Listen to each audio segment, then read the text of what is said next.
Skip பண்ணிடாதீங்க. உங்ககிட்ட தான் பேசிட்டு இருக்கிறேன்.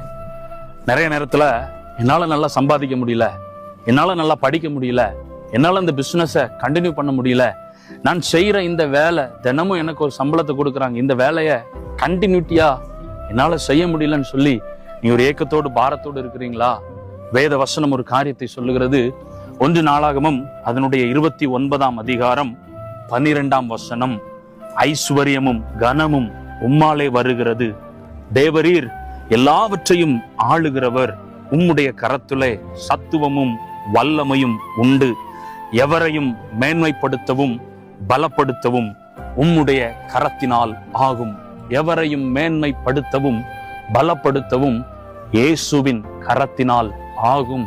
எந்த இடத்துல நீங்க ஒதுக்கப்பட்டு ஒடுங்கி போய் தலை நிமிர முடியாம இருக்கிறீங்களோ அதே இடத்துல ஏசப்பாவுடைய கரம் உங்களை தொடுமானால் ஏசப்பாவுடைய கரம் உங்களை உயர்த்தி மேல கொண்டு வரும். மனிதன் உங்களுக்கு ரெக்கமெண்ட் பண்ண வேண்டிய அவசியம் இல்ல, மனிதன் உங்களுக்கான வாசல்களை திறக்க வேண்டிய அவசியம் இல்ல. வானத்தையும் பூமியை உண்டாக்கின ஏசப்பாவுக்கு உங்க வாழ்க்கைய நீங்க ஒப்பு கொடுக்கும் பொழுது உங்களுக்கு முன்னாடி அடைக்கப்பட்டு இருக்கிற எல்லா வாசல்களையும் அவர் ஒருவராய் திறப்பார். மனுஷன் உங்களுக்கு விரோதமாய் ஒரு கதவை அடைத்து வைத்திருந்தால் என் ஆண்டவர் உங்களுக்காக 1000 கதவுகளை திறக்க அவர் வல்லமை உள்ளவராய் இருக்கிறார். ஆனா அவருடைய கரத்துக்குள்ள நீங்க இருக்கணும் அப்படின்னு சொல்லி விரும்புகிறார்.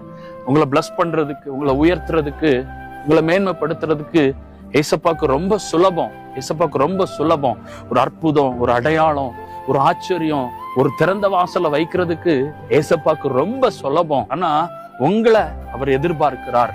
உங்களுக்காக எனக்காகத்தான் இவ்வளோ பெரிய தேவன் சிலுவையில தன்னையே பலியாய் ஒப்பு கொடுத்தார். பாருங்களேன், நாம அவருக்கு வேணும் அப்படிங்கிறதுல ஆண்டவர் ரொம்ப தெளிவா இருக்கிறாரு.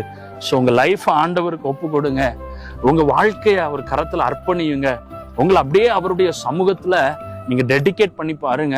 ஆண்டவர் உங்க லைஃப்ல ஒரு புதிய ஆரம்பத்தை கர்த்தர் கொடுப்பார். உங்களை மேன்மைப்படுத்த, உங்களை உயர்த்த, உங்களை வாழ வைக்க, உங்களை ஆசீர்வதிக்க இயேசுவின் கரத்தினால் ஆகும்.